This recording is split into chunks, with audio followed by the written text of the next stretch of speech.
తాకట్లో ఉన్న మీ బంగారం ఈ రోజు ఎంత ధర చేస్తుందో కొమ్మూరి గోల్డ్ వాళ్ళకి కాల్ చేస్తే ఫ్రీ గోల్డ్ కాస్ట్ చెక్ చేసి చెప్తారు. నమస్కారం అండి, సుమన్ టీవీకి స్వాగతం. నేను గీతాంజలి. ప్రస్తుతం మనతో పాటు ఉన్నారు క్రియాయోగి.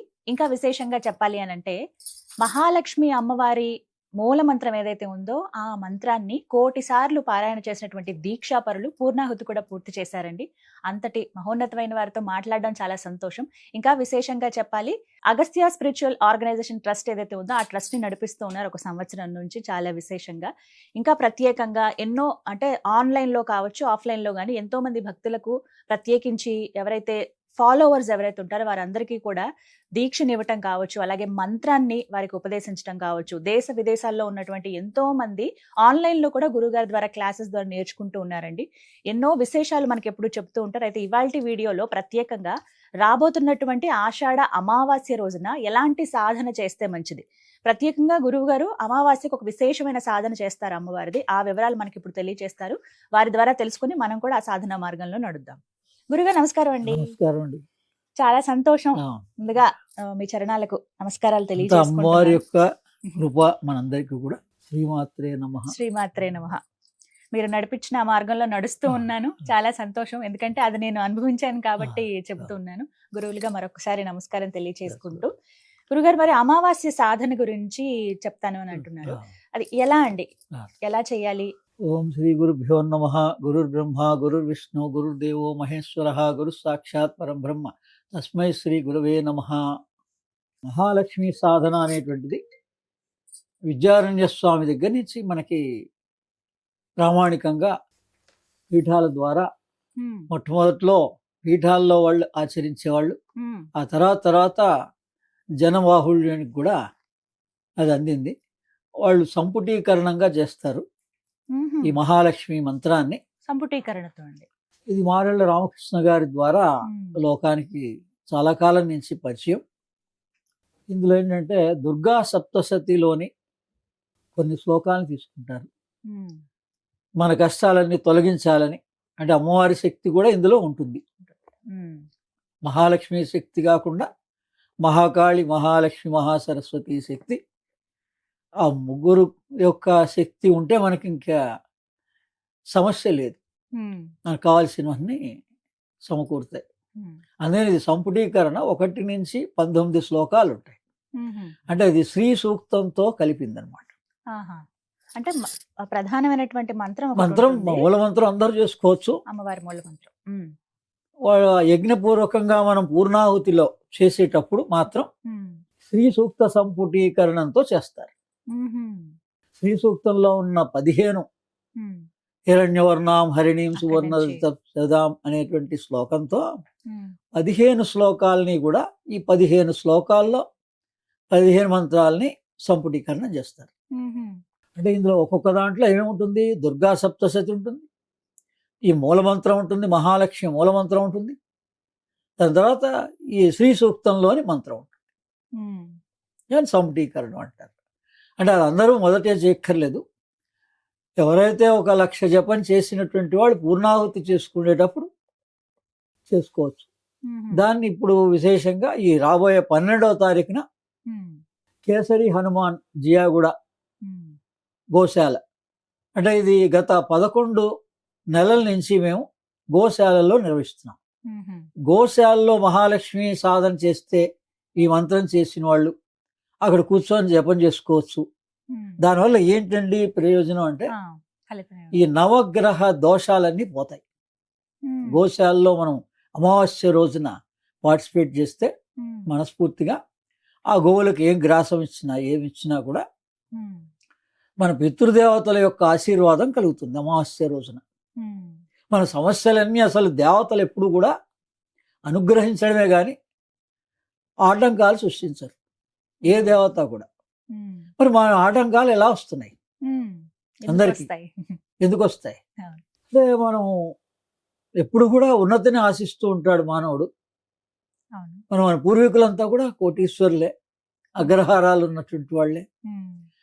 కానీ వాళ్ళని సంస్కారాలు సక్రమంగా ఒక జనరేషన్ మొత్తం కూడా ఆచరించని కారణంగా వాళ్ళు దాహంతో ప్రతి అమావాస్యకి మన గడప దగ్గర సూక్ష్మ శరీరంతో ఉంటారు. ఆహా. వాళ్ళక్కడ పైలోకంలో దాహం తీర్చాలంతే. నారాయణ, నారా అంటే జలము, వాళ్ళని జలంతో తృప్తిపరచచ్చు. అందుకని మనం గంగా నది దగ్గర నుంచి గయా దగ్గర నుంచి అన్ని చోట్ల పితృదేవతల కోసం తర్పణాలు ఇవ్వడం అనేటువంటిది వాళ్ళకి కావాల్సిన, వాళ్ళకి చెందేది తర్పణ ఒకటేనండి. మిగిలిన పదార్థం అంతా కూడా మన స్మృతి కోసం, వాళ్ళ కోసం అని ఇవ్వడం తప్ప వాళ్ళకి చెందేది ఏది? 3 సార్లు ఇలా తర్పయామి తర్పయామి తర్పయామి అని బొటన వేలుతో తర్పణం ఇస్తే ఒక గ్లాసు జలంతో వాళ్ళు తృప్తి చెందుతారు. అందుకని అది ఇవ్వలేనటువంటి వాళ్ళు ఇలా గోశాలకు వెళ్ళి గోగ్రాసం ఇచ్చి వాళ్ళ పేర్లు స్మరించిన, కొంచెంసేపు ధ్యానం చేసిన, ఆ ప్రాంగణంలో ప్రాణాయామం చేసిన, ఎందుకంటే గోవు యొక్క శ్వాస మన లోపల ఉన్నటువంటి కలుషితాలన్నింటినీ శుద్ధి చేస్తుంది. సూర్యుని యొక్క కిరణాన్ని సపరేట్గా ఒక కిరణాన్ని, అమృత కిరణాన్ని అది స్వీకరిస్తుంది. మనం స్వీకరించలేము. చెట్లు మనకన్నా మూడు రకాల కిరణాలని స్వీకరిస్తాయి. అందుకనే వాటిని మనం కల్పవృక్షము, కామధేనువు, చింతామణి అని ఎందుకు పిలుస్తున్నాం? ప్రతిదానికి ఒక్కొక్క విశేషం ఉంది. అంటే ఆ వృక్షాలు మామూలుగానే సూర్యకిరణాలని స్వీకరిస్తున్నాయి, అందరికీ తెలుసు. ఆ వృక్షాల ద్వారా ఆక్సిజన్ మనం స్వీకరిస్తున్నాం. ఈ గోవుకు మాత్రం అమృత కిరణం అని సూర్యుని ద్వారా అందుతుంది. అందుకని ఆ గోశాలలో మన దేశవాళీ గోశాలలు మంచివి.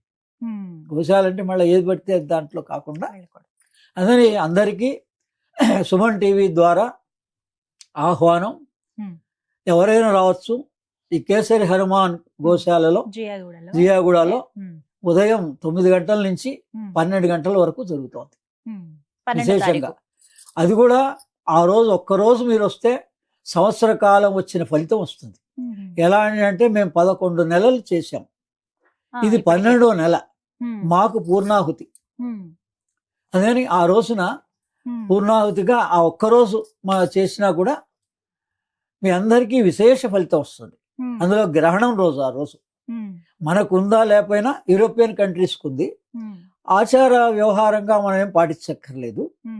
కానీ రాత్రి పూట చాలా విశేషంగా 9:30 నుంచి 4:30 వరకు అన్ని గంటల పాటు మనకు ఉంటుంది. ఎప్పుడు గ్రహణం వచ్చినా గుర్తుపెట్టుకోండి, సూర్యగ్రహణం కానీ చంద్రగ్రహణం కానీ, సూర్యగ్రహణం అంటే మన డైజెస్ట్ మీద ఎఫెక్ట్ ఇస్తుంది. ఆ వేడి లేకపోతే మన బాడీలో ఏ డైజెస్ట్ అవ్వదు. అందుకోసం ఉపవాసం ఉండమని చెప్పారు. తిన్నది అరగదు, అరకపోగా దానివల్ల లేని ఇబ్బందులు కూడా రావచ్చు మామూలప్పుడు కన్నా. అందుకని ఆహారం డైజెస్ట్ అవ్వదు సూర్యకిరణాల వల్ల. లేదు రాత్రిపూట వస్తుంది కదా అండి అంటే కూడా రాత్రి కూడా మనం 9 లోపల మనం తిన్న పదార్థం జీర్ణం అయిపోవాలి. అంటే ఎంతమంది తినాలో ఎవరికి వాళ్ళే నిర్ణయించుకోవాలి. పదార్థాన్ని బట్టి ఉంటుంది కదా. లైట్ గా పదార్థం అయితే గంటలో అరిగిపోతుంది. అందుకని ఎప్పుడు కూడా గర్ణం పూట పళ్ళ రసాలు తాగమని చెప్పారు, పాలు తీసుకోమని చెప్పారు, మజ్జిగ తీసుకోమని చెప్పారు. మీరు పూర్తిగా మానేయమని ఏం చెప్పలే. కానీ ఆ గ్రహణ సమయానికి మన స్టమక్ ఎంప్టీగా ఉండాలి. ఎంత ఖాళీగా ఉంటే మన శ్వాస అంత సక్రమంగా జరుగుతుంది. లోపలే హృదయంలోనే భగవత్స్వరూపం ఉంది. మనం గుర్తించినా గుర్తించకపోయినా అదే ఆ హృదయపూర్వకంగా మనం ధ్యానం చేసినా మంత్రజపం చేసినా విశేష ఫలితం వస్తుంది. తర్వాత ఇది ఈ 12వ తారీఖున పుష్యమి నక్షత్రంగా వస్తుంది. అందుకని పగలు పూట మీరు గురువుల ద్వారా, పెద్దల ద్వారా మంత్రాన్ని తీసుకోవచ్చు, యోగాన్ని, ధ్యానాన్ని తీసుకోవచ్చు. ఆచరించడం రాత్రి 9 నుంచి 4 లోపల మనం ఎంత ఎక్కువసేపు జాగరణ చేసినట్టుగా శివరాత్రిలాగా భావిస్తే, ఒక్కరోజులో మనకి శివరాత్రికి అదే అంటాడు కదా ఈశ్వరుడు, జన్మకొక శివరాత్రి అంటే అర్థం ఏంటి? నువ్వు ఒక్కరోజన్నా నా గురించి త్యాగం చెయ్యి, నీ మోక్షం ఇస్తా. అటువంటిదే ఈ గ్రహణాలు. అలా విశేషంగా రాత్రిపూట వచ్చే గ్రహణాలు. అది సూర్యగ్రహణం మామూలు చంద్రగ్రహణం వస్తుంటుంది, కానీ ఇది సూర్యగ్రహణం రాత్రి వస్తుంది మనకి. అంటే వాళ్ళకి ఆ టైంలో పగలు, మనకి లేదు మనకి లేదు, కానీ సాధన కానీ చేసుకో. సాధన చేయొచ్చు. అదే ఇది మంత్రం. ఓం శ్రీం హ్రీం శ్రీం కమలే కమలాలయే ప్రసీద ప్రసీద శ్రీం హ్రీం శ్రీం ఓం మహాలక్ష్మై నమః. ఓం శ్రీం హ్రీం శ్రీం కమలే కమలాలయే ప్రసీద ప్రసీద శ్రీం హ్రీం శ్రీం ఓం మహాలక్ష్మై నమః.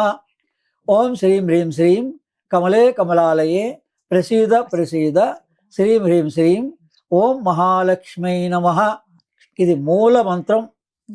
జగద్గురు ఆదిశంకరాచార్యుల దగ్గర నుంచి శంకర పీఠాల్లో విద్యారణ్య స్వామి ద్వారా లోకానికి అందినటువంటి మహాలక్ష్మి మూల మంత్రం. ఇది మనకి కొల్హాపురిలో దత్తాత్రేయుల వారు రోజు ప్రత్యక్షమయ్యే కొల్హాపురిలో దత్తాత్రేయుల వారు కూడా కొలిచేటువంటి మహాలక్ష్మి యొక్క మూల మంత్రం. అక్కడ పూజారులను అడిగినా కూడా ఈ మంత్రం చెప్తారు వాళ్ళు. అంటే ఈ మంత్రం ఇది అందరూ శిలాశాసనంగా పఠించవచ్చా అండి? రాయబడి ఉంది అక్కడ. అంటే చాలా తెలిసిన వాళ్ళే చెప్తారు. గుళ్ళో ఇది రాయబడి ఉంది ఈ మంత్రం. అంటే అందరూ పట్టించుకో, అందరూ పఠించవచ్చు. అంటే గురుపదేశం గురుపదేశం తీసుకొని, అంటే పెద్దల్ని ఎవరినన్నా గురువుగా భావించి, మాతృదేవో భవ పితృదేవో, తల్లిదండ్రే మొట్టమొదట పిల్లలకు ఉపదేశం చేయొచ్చు. అదే పెద్దల్ని అడిగి ఈ రోజుల్లో ఎంతోమంది ఇస్తున్నారు కదా. లేదా మీడియా ద్వారా, మీ సుమన్ టీవీ ద్వారా, నా ద్వారానే అందరూ విన్నవాళ్ళు అందరూ కూడా అందరికి ఉపదేశం ఇది. ఇలా ఎవరు వింటుంటే వాళ్ళందరికీ నేను ఇచ్చే ఉపదేశం ఇది. అయితే రాగలిగిన వాళ్ళు జియా కూడా రావచ్చు, రాలేని వాళ్ళు వాళ్ళ ఇళ్లలోనే చేసుకోవచ్చు. ఉదయం ఇది 9 ఏ రోజు వింటున్నారో ఆ రోజు నుంచే శుచిగా స్నానం ఆచరించి, అమ్మవారి స్వరూపం, లక్ష్మీదేవి స్వరూపం లేని ఇల్లు ఉండదు కదా, ఆ ఫోటో దగ్గరనే మనం అమ్మవారికి కాల్చిన పదార్థాన్ని నివేదన చేసి, మధుర పదార్థం ఇష్టం ఆమెకి, పరవాన్నం ఇష్టం అండి ఆమెకి. అందుకని ఆమెకి ఏ రంగు ఇష్టం అండి అంటే దానిమ్మ రంగు ఇష్టం, ఎరుపు రంగు. దానిమ్మ, అందులో ఎరుపులో దానిమ్మ రంగు ఇష్టం. అయితే ఇంకా దీంట్లో విశేషం ఏంటంటే, మనం సైంటిఫికల్గా ప్రతిదీ కూడా, నేను చాలాసార్లు అంటే మనకి ఈ జ్ఞానాన్ని, విశేష జ్ఞానాన్ని ఎక్కిరాల కృష్ణమాచారి గారు మహానుభావులు, ఆయన జన్మదిన వేడుకలు సంవత్సరం జరుగుతున్నాయి, ఈ నెలలో పూర్తవుతాయి. అందుకని ఆ మహానుభావులు మనకి ఈ జ్ఞానాన్ని సైంటిఫికల్గా ఇతర దేశాలకు కూడా, జర్మన్ దేశం లాంటి వాటికి 6 సార్లు ఆయన ప్రయాణమై ఈస్ట్ అండ్ వెస్ట్ కలవాలి అని చెప్పారు. అంటే సైన్స్ అండ్ స్పిరిచువాలిటీ మన 2 చేతులు కలిస్తే ఈ కాలంలో మన మనస్సు అంగీకరించాలంటే ప్రామాణికం అడుగుతుంది. ఏదన్నా అది ఎవరైనా పెద్దవాళ్ళు కావచ్చు, చిన్నవాళ్ళు కావచ్చు, ఈ మనస్సు అడుగుతుంది ఖచ్చితంగా. అందుకని మనం అది కనుక ఏ కొద్దిగానన్నా తెలుసుకొని చెప్పగలిగితే విశేషంగా, అలా చెప్పిన వాళ్ళు మనకు ఉన్నారు మార్గదర్శులు. ఎక్కిరాల కృష్ణమాచార్య గారు ఉన్నారు, మారేళ్ల రామకృష్ణ గారు ఉన్నారు, రామశర్మాచార్య ఉన్నారు. వాళ్ళ ఈ జ్ఞానాన్ని అరిపిరాల విశ్వం గారి ద్వారా నాకు అందింది. నేను 26 సంవత్సరాల నుంచి ఈ విశేషమైన జ్ఞానాన్ని అందరికీ ప్రచారం చేసే భాగంలో, ఇది సైంటిఫికల్గా ఏంటంటే, మనకి మన హృదయంలో హిమోగ్లోబిన్ అని ఉంటుంది హృదయంలో. మళ్ళీ ఆ హిమోగ్లోబిన్కి 4 ఆల్ఫా బీటా కణాలుగా 2 ఉంటాయి, 4 ఉంటాయి. ఏం సూచిస్తోంది అది? అమ్మవారిని ఏమంటాం? చతుర్భుజ అంటాం. మన హృదయంలో పార్ట్స్ 4. మీరు విష్ణువుగా భావించండి, లక్ష్మిగా భావించండి. లక్ష్మీ స్థానం హృదయం అంటున్నాం, లక్ష్మీనారాయణ స్థానం హృదయం అంటున్నాం. అంటే మనం ఆరాధించేటువంటి దేవతా స్వరూపాల్లో వాళ్ళు ఈ సూచనలన్నీ అందించారు.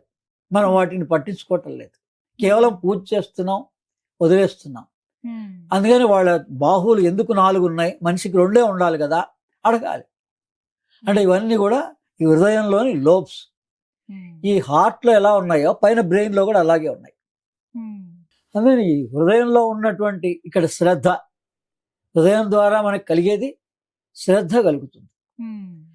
లక్ష్మిని కానీ నారాయణని కానీ ఎవరిని ఆరాధించినా మనకి శ్రద్ధ కలుగుతుంది. ఇది పనిచేయడం ఎలా అండి? మన దేహంలో భావిస్తే అది హిమోగ్లోబిన్ లాగా మన హృదయంలోని ఆక్సిజన్ కంటెంట్ని ప్రతి కణాలకి ఇది తీసుకెళ్తుంది. లక్ష్మీదేవి చేసే పని ఏంటంటే యావత్ మన దేహాన్ని ఈ రక్త ప్రసరణ సక్రమంగా జరిగి ఆక్సిజన్ ప్రతి కణానికి అందించే బాధ్యత. అది స్థితికారక అంటే. నారాయణ అంటే జలం. జలం అంటే మన దేహంలో జలమేది రక్తమే. అందుకని దీన్ని ఇంకా 3 రకాలైన ప్రయోజనాలు కలిగిస్తుంది ఈ మహాలక్ష్మి మంత్రం కూడా. ఒకటి, ప్రతి కణానికి ఆక్సిజన్ని సరఫరా చేయడం.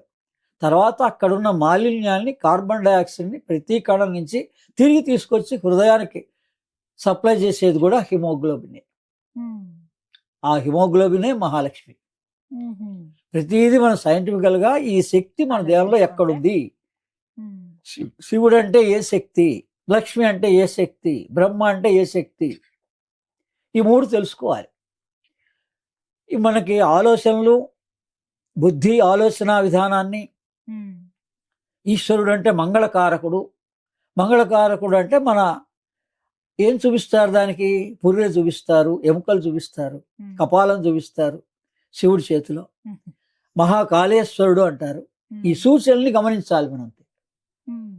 అంటే శిరోభాగానికి చెందినటువంటిది ఈశ్వర తత్వము, హృదయ భాగానికి చెందింది నారాయణ తత్వము. దేహం అంతటికీ కేంద్ర స్థానం నాభి. మీకేం జరగాలన్నా నాభి ద్వారానే జరుగుతుంది. ఈ నాభిని బ్రహ్మగా చూపించారు. బ్రహ్మ ఎక్కడ నిలనం అంటే కమలం నుంచి, కమలం యొక్క నాడి నుంచి, నారాయణుడి యొక్క నాభి నుంచి ఒక కమలం ఉద్భవించే కమలంలో బ్రహ్మ ఉద్భవించాడని అంత స్పష్టంగా చూపించారు మనకి. వీటి సూచనల్ని మనం అందుకోవటం లేదు.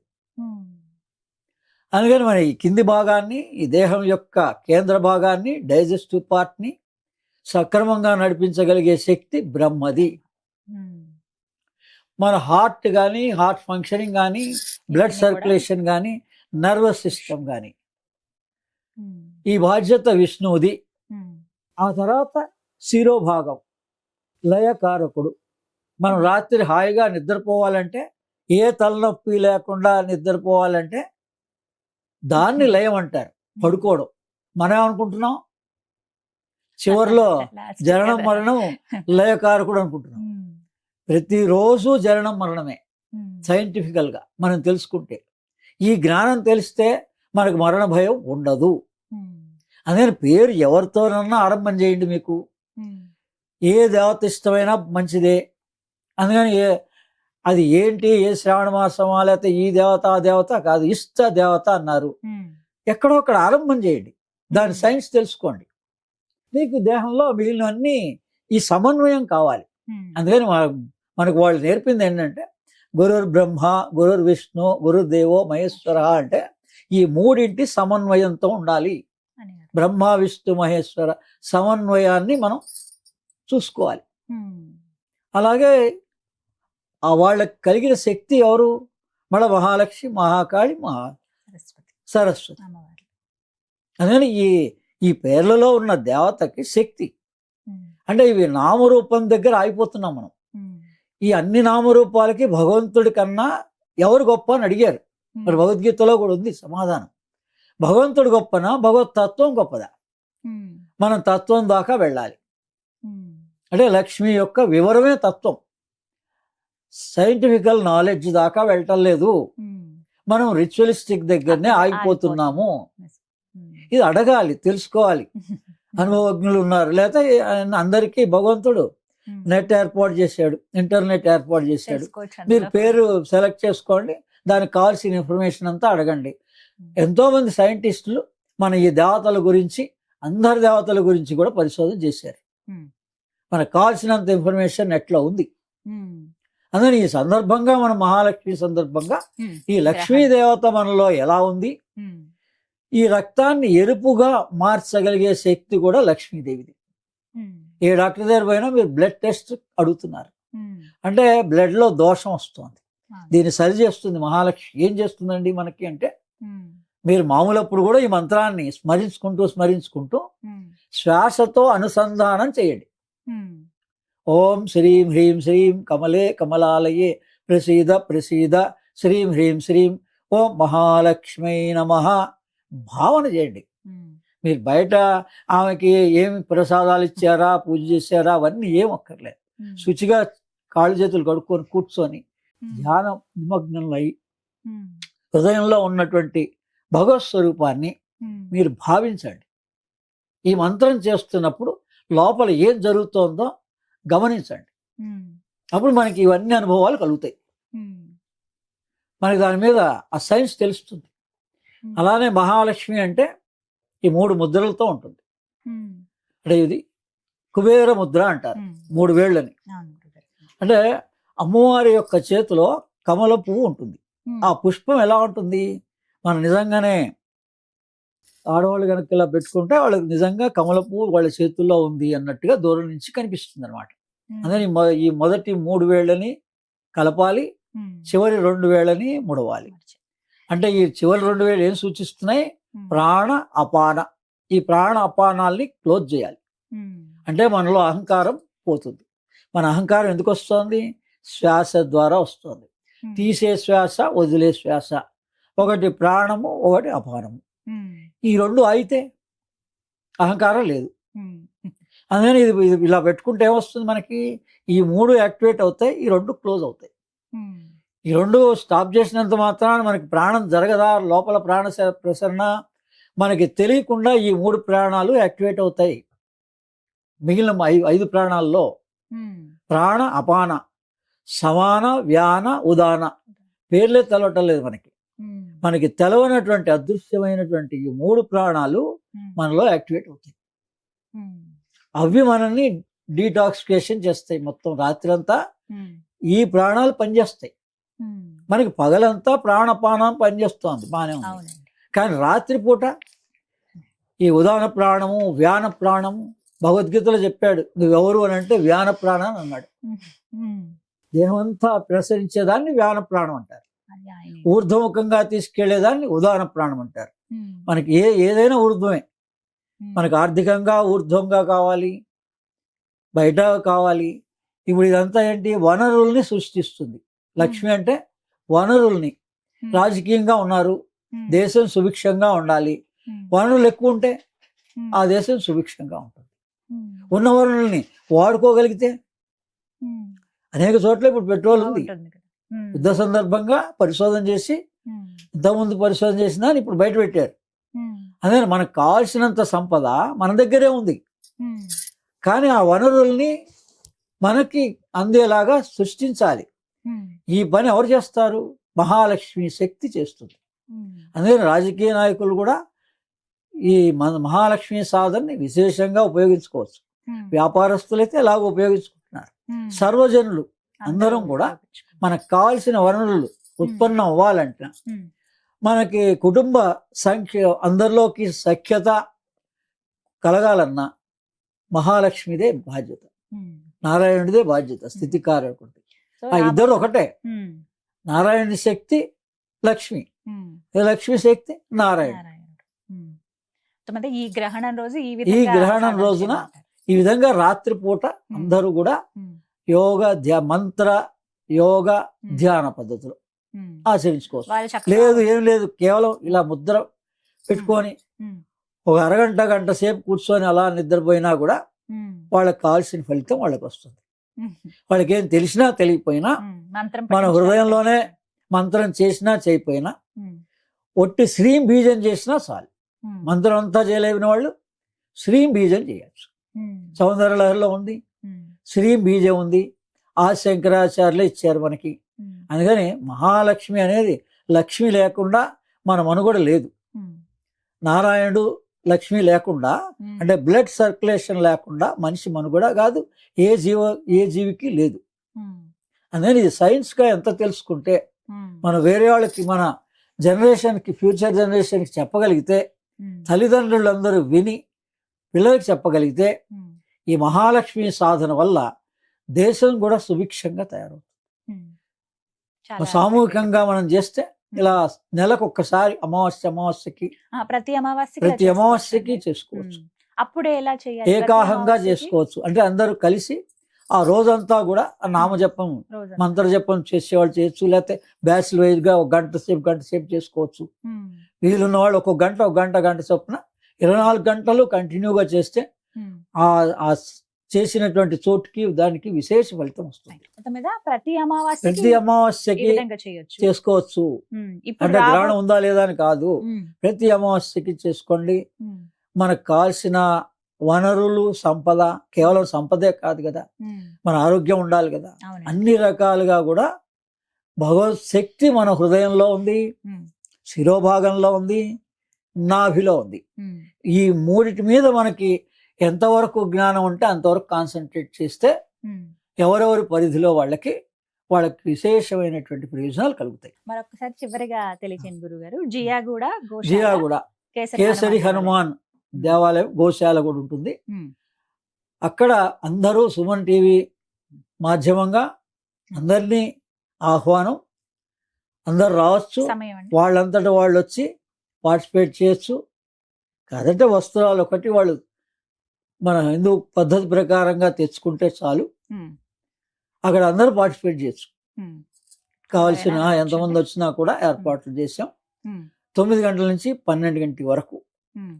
పగలు 9 పగలు. నుంచి మధ్యాహ్నం 12 గంటల వరకు. దాన్నే ఆ రోజు అక్కడ వచ్చిన వాళ్ళందరూ కూడా ఉపదేశం మళ్ళా కావాలన్నా జరుగుతుంది. ఉమ్. అది పూర్ణాహుతి 12 నెలలు ఆచరించి, 11 నెలలు ఆచరించి, ఇది 12వ నెల ఉమ్. కాబట్టి విశేష ఫలితం అందరికీ అందుతుంది. చాలా చక్కగా వివరించారు గురుగారు, ధన్యవాదాలండి. విన్నారు కదండి, జియాగూడ కేసరి హనుమాన్ మందిరం. మీరు ఆగస్టు 12 రాబోతున్నది. అక్కడ అద్భుతమైన గోశాల కూడా ఉంటుంది. గోశాలలో గనక మనం మంత్రం గనక పఠించిన, పారాయణ చేసిన, లేకపోతే ఏమైనా దాంతో పాటుగా మనం అంటే ఆ స్మరణే చాలా అని అంటారు, ఆ ప్రాంతంలో ఉండడమే చాలా అదృష్టం అంటారు. ఆ ప్రదేశంలో మీరు మంత్ర పఠనం చేసిన, పారాయణాలు ఇలాంటివి ఏమైనా చేసినా కూడా 1,000,000 రెట్ల ఫలితం ఎక్కువగా ఉంటుంది అనేది చెప్తూ ఉంటారు. రాబోతున్నటువంటి ఆగస్టు 12 అమావాస్య, ఆ రోజు గ్రహణం ఉందని అంటున్నారు, కానీ మనకి లేదు గ్రహణం, భారతదేశంలో ఎక్కడ కూడా కనిపించదు, మరొకసారి చెప్తున్నాం. కానీ ఆ శక్తిని వినియోగించుకునే పద్ధతిలో భాగంగా ఇప్పటివరకు చూస్తే కనుక 11 అమావాస్యలు అదే విధంగా పూర్తి చేశారు గురువు గారు. ఇప్పుడు 12వ అమావాస్య ఇది, అంటే ఒక సంవత్సరం చేసినటువంటి ఫలితం ఆ రోజున ఉంటుంది. కాబట్టి ముందంతా మనం వెళ్ళలేకపోయాం, ఈసారి వచ్చే ప్రయత్నం చేయండి. అందరూ ఆహ్వానితులే, వచ్చి మీరు స్వయంగా గురువు గారితో మాట్లాడవచ్చు, అలాగే మీరు కూడా మంత్రోపదేశం తీసుకోవచ్చు. ఇది వాళ్ళ వీడియో. నమస్కారం.